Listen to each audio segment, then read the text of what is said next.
दोस्तों इस वीडियो में कतर के बारे में कुछ लेटेस्ट अपडेट आप लोगों के साथ में शेयर करने वाला हूं, तो चलिए इस वीडियो को कंटिन्यू करता हूं। यहां पर आप लोगों को आज का पहला अपडेट नज़र आ रहा होगा रेफरेंस के साथ में। दोस्तों आज 1 अगस्त 2025 है।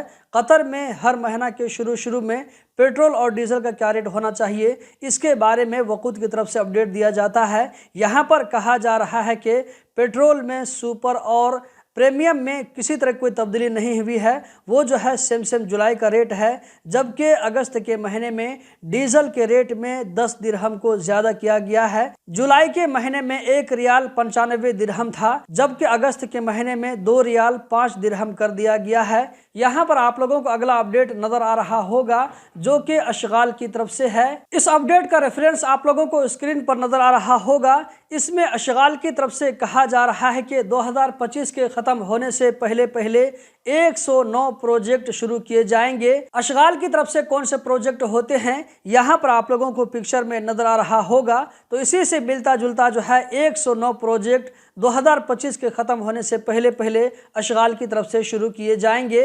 दोस्तों इस न्यूज़ का मैंने रेफरेंस आप लोगों को स्क्रीन पर दिखा दिया है, आप चाहें तो उसको वेरीफाई भी कर सकते हैं। यहाँ पर आप लोगों को अगला अपडेट नज़र आ रहा होगा, ये बलदिया की तरफ से है। दोहा बलदिया की तरफ से कहा जा रहा है कि 113 गाड़ियों को, ऐसी गाड़ियों को जो कि सड़कों पर वैसे ही रखी हुई थी, लावारिस पड़ी हुई थी, ऐसी 113 गाड़ियों को उठा करके बलदिया वाले ले गए हैं और इसको अपने कब्जे में ले लिया है। यहाँ पर दोस्तों आप लोगों को अगला अपडेट नज़र आ रहा होगा जो कि MY कतर की तरफ से है। आप लोगों को मालूम है कि कल यानी कि 31 जुलाई 2025 को मौसम विभाग की तरफ से खबरदार किया गया था कि जुमरात के दिन सख्त हवा चल सकती है, ऊपर में गर्दो गुबार उठने का चांस है। तो उसी के बारे में यहाँ पर MY कतर की तरफ से कहा गया था कि जो लोग मछली पकड़ने का काम करते हैं तो ऐसे लोगों को सजेस्ट किया गया था कि ऐसे लोग समंदर में न जाएं, क्योंकि तेज हवा चलने की वजह से एक रिस्क हो सकता है। इसी तरह यहाँ पर आप लोगों को रेफरेंस नजर आ रहा होगा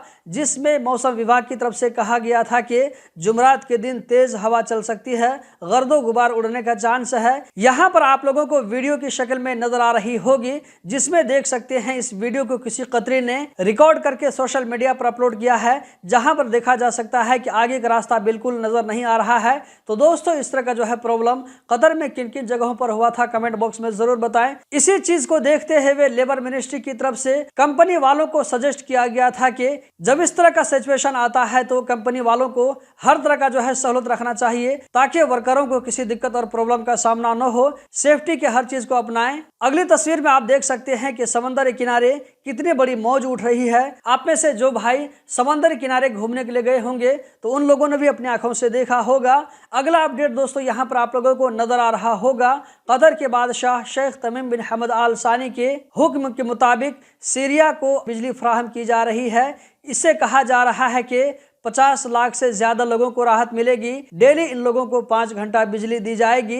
अगला अपडेट दोस्तों यहाँ पर आप लोगों को नजर आ रहा होगा, इसमें आप लोग 2 तस्वीर देख सकते हैं। ये जो है बिफोर का है, जबकि ये नीचे वाला आफ्टर का है। यहाँ पर आप देख सकते हैं इसके बारे में कहा जा रहा है कि कतर की तरफ से $58 मिलियन खर्च करते हुए इस सिटी को बनाया गया था, जिसका नाम हमद सिटी रखा गया था, जो कि गजा में है। लेकिन इस्राएली हमले के बाद में आप नीचे वाली तस्वीर में देख सकते हैं कि ये सिटी किस तरह तबाह बर्बाद हो चुका है। दोस्तों इस वीडियो में इतना ही। कतर के बारे में हर छोटी बड़ी खबर से बाखबर रहने के लिए हमारे साथ में जुड़े रहें। गल्फ एक्सपर्ट यूट्यूब चैनल को सब्सक्राइब करें, वीडियो को लाइक करके आगे जरूर शेयर करें। बहुत बहुत शुक्रिया।